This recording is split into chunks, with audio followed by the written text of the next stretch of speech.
Well, hey there, it's Heike, and welcome to another episode of the Pursue Your Spark podcast. I have a really important message to share with you today, and the message is October is Breast Cancer Awareness Month. Many of us know somebody, have met somebody, or experienced ourselves the side effects of breast cancer. Many of us, and I hope all of us, are going to our annual mammogram and our annual visit to the gynecologist where our breasts are checked for any lymph nodes or any signs of breast cancer. Because here are the cold hard facts, ladies. About 1 in 8 women in the US, and that's 12%, will develop invasive breast cancer over the course of her lifetime. In 2019 alone, an estimated 268,600 new cases of invasive breast cancer are expected to be diagnosed in women in the US alone, in addition to 62,930 new cases of non-invasive breast cancer. About 2,670 new cases of invasive breast cancers are expected to be diagnosed in men in 2019 as well. A man's lifetime risk for breast cancer is about 1 in 883. That is a huge difference in occurrence. I encourage you to go and get your annual mammogram. Go to your OBGYN or gynecologist and have them check for lymph nodes or swelling somewhere in your breast. Don't wait. And I don't know if you are aware that I am a Red Ribbon Pilates Breast Cancer Survivor Coach. I started teaching in 1989, and I started with fitness and aerobics classes and worked my way up in the fitness industry to become a teacher for pre-postnatal. Then I became a personal trainer, and I just learned more and more. But I also was teaching yoga in 1994. And that was the first time I was experiencing or exposed to what breast cancer actually means to somebody and what it can feel like or do to your body. I was teaching a yoga class, and everybody was doing their poses except for one woman. And when it came time to lie down on her stomach, she just said, "Oh, my stomach is not feeling well. I can't do this." And then I said, "Oh, reach up your arms," on another exercise. And she said, "Oh, I'm really tight today. I can't go there." And every time we had something a little bit more of a stretch, a little bit something more of strength, she would bail. And I didn't know what that meant. So after class, or even to help her, and after class, she came up to me and she said, "I'm sorry, Heike, I'm really embarrassed, but I'm a breast cancer survivor." And my jaw dropped. That explained, from what I knew at this point, why she didn't want to raise her arms, because she couldn't. She was so tight in her shoulders and her chest that she just didn't have the range of movement after surgery. And the reason she didn't want to lie on her stomach is she had implants after a double mastectomy where they removed both of her breasts, that she was worried that she would burst or injure her implants. But she was embarrassed about this condition. And of course, I wouldn't tell a whole class of people saying, "Hey, I am a breast cancer survivor and I'm dealing with this." But I found it so empowering on her part that she came to me and she shared with me her story and how she felt. And every time from this day forward, when she came to class, I tried to figure out a better way to teach yoga to her so she did not feel excluded, that she did not feel that she couldn't do it, couldn't do the exercises, couldn't reach the same goals as everybody else in the class. This was a very humbling learning experience for me, because until then it was gung-ho, yoga go, and strength training, and so on. Years passed by, and then in 2000, I got certified as a Pilates teacher. Now, many come to Pilates because we have imbalances, bad posture, a weak core, or we come out from physical therapy where we need a less aggressive Pilates approach, a more therapeutic Pilates approach than what normally is taught in a Pilates class. So this is something special. Now, this population of post-rehab clients taught me how I can teach Pilates in a less invasive, less aggressive, but a more nurturing way.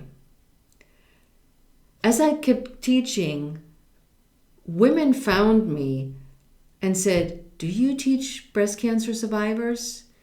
Can I come to you? Can you help me?" Which led to my pink ribbon breast cancer certification in 2004. And what attracted me to the pink ribbon program was their mission.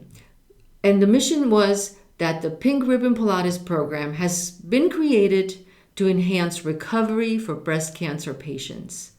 The program helps stretch and strengthen shoulders, chest, and back, allowing the patient to improve range of motion and to strengthen those areas that are most affected by breast cancer surgery and reconstruction. That program had what I needed written all over it. How do I help women regain strength and mobility in the affected shoulder and area or an arm area? How can I help them promote lymphatic drainage? How can I help somebody improve functional fitness and the quality of life, and helping a breast cancer survivor restore energy levels after all the treatments and procedures they go through? I can help with Pilates decrease not only stress and anxiety, but alleviate pain, swelling, and restore energy levels. This to me was exactly what I needed to help me help women with breast cancer, to help them lead better lives. Because everybody, without fail, comes to me after surgery, or even before people have heard about my services and say, "Heike can help us. Can you help me before surgery? And how can you help me after surgery?" Everybody is really worried that something bad happens or that they get injured or hurt. And so as people come to me, I can help them with a sensible and appropriate teaching program for their needs. In 2007, I was asked to collaborate on a production for Healthmark's Multimedia for their product Moving On, Tools for Breast Cancer Survivors, by my current client and president of Healthmark's Multimedia and the co-founder Susan Brink, to help them with an exercise program that would go with their medical advice and recommendations for women recovering from breast cancer. I was delighted to be invited to this collaboration. Unfortunately, the DVD is no longer in production. So now you know my little story about how I became a Pilates breast cancer survivor coach. And I am very passionate about this group of women that really needs help. And I can help them through Pilates. Here's some more research on how Pilates can help breast cancer survivors. For example, a 2017 study published in the Journal of Breast Health concluded that people with breast cancer who practice Pilates experience greater improvements in quality of life, better upper extremity functions, and milder lymphedema than those in the control group. The study also found that Pilates exercises were found to be more effective than standard exercises for relieving the symptoms of lymphedema. Before starting Pilates, ask your doctor how you can incorporate a Pilates workout into your daily routine. So here is an amazing story how Pilates helped a breast cancer survivor. In 1955, Eve Gentry, who was Pilates' first prodigy, had a radical mastectomy, which removed her pectoral muscle along with her breast.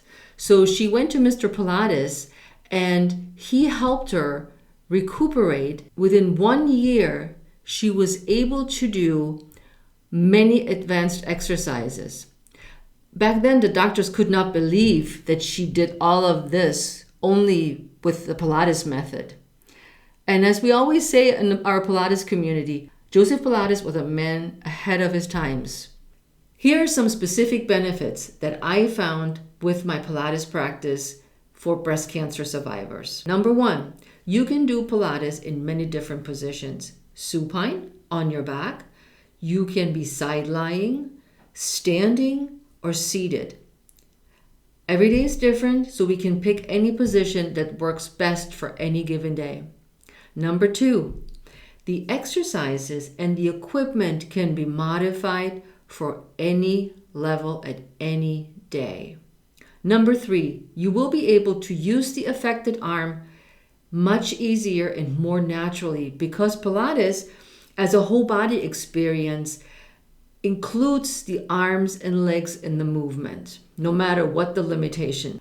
Number 4, all movements are done with focus, control, and without momentum.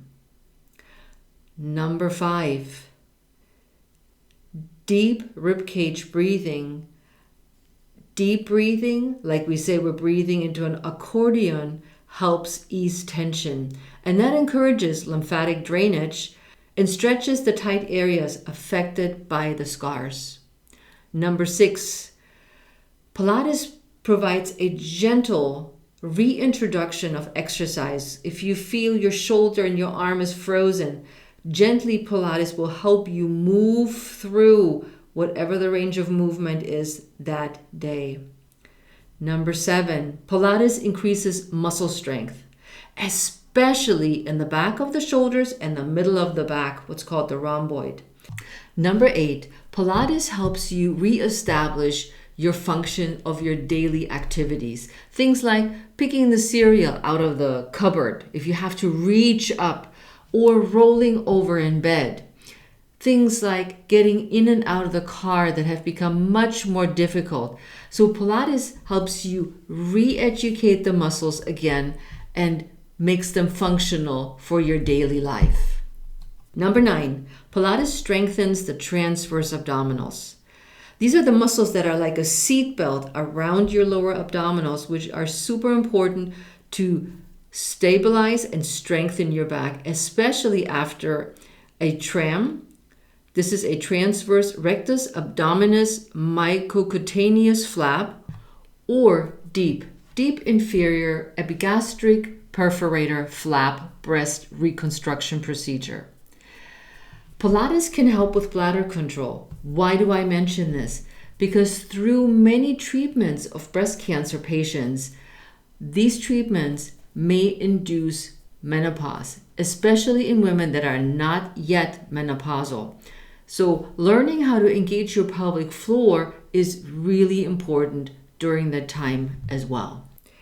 In final thoughts, Pilates is an amazing way to reconnect with your body if you're feeling that your body is not your own anymore after surgery, chemo, and going through a battery of things. Pilates helps you reinforce what you can do and not what you cannot do.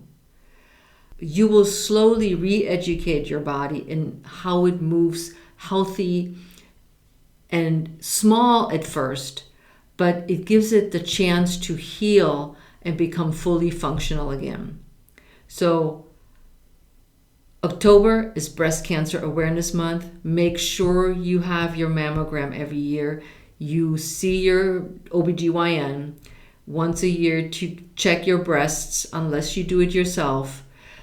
And if you know of any women that can benefit from this podcast, please share it so we can educate each other and we know where to go after we're diagnosed with breast cancer.